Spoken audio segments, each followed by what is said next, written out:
I think the pros and cons to being a part of such a huge fandom is the passion. On one hand, the passion is like so incredible, and it can really fuel us to continue our jobs and inspire us.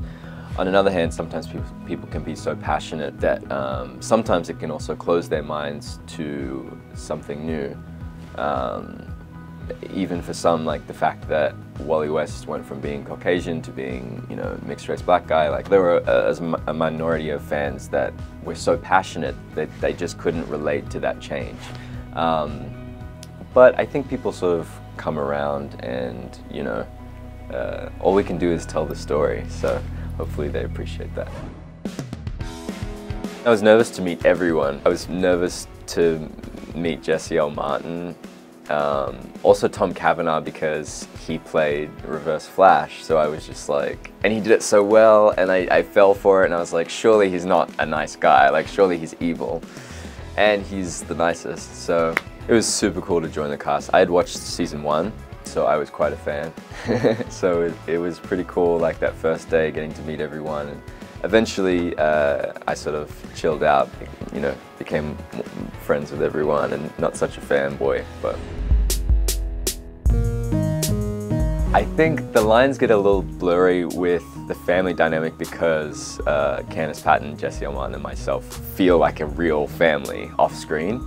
So I think like there are times when we'll go out to the movies and maybe me and Candice are running late and Jesse's like, come on guys. I'm like, is he out? Is he actually our dad? Because I feel like this is the situation. But it's never as extreme as it is on the show.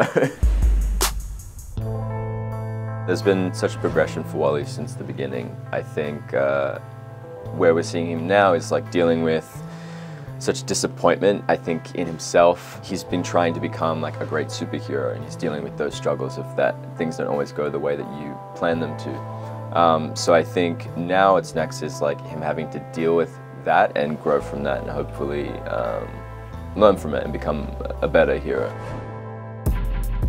Other than super speed, I think I would love to be able to fly. I'm afraid of heights, so maybe it wouldn't be as fun as I think, but who wouldn't want to fly? I think that'd be the best thing ever. Invisibility would be cool too, but like, I think you would get bored of it.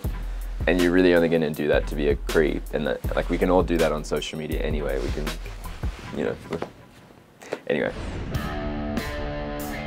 I think the most challenging thing about the suit is the temperature. It's leather, so it can be really, really hot, which is kind of cool when you're outside, and Vancouver rains a lot, so sometimes like we're outside in the rain and I'm pretty comfortable in my suit. But if we're inside and we have to do like the running stuff, I swear after like 30 seconds of like running on the spot in that leather outfit, that gets pretty steamy.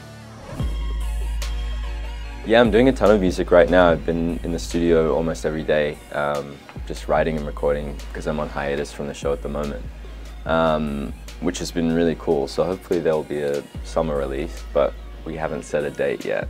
I tried to set a date before, and then we sort of had to come together and figure out like, no, we needed to make sure everything was creatively right. So I'm not setting a date until we know for sure.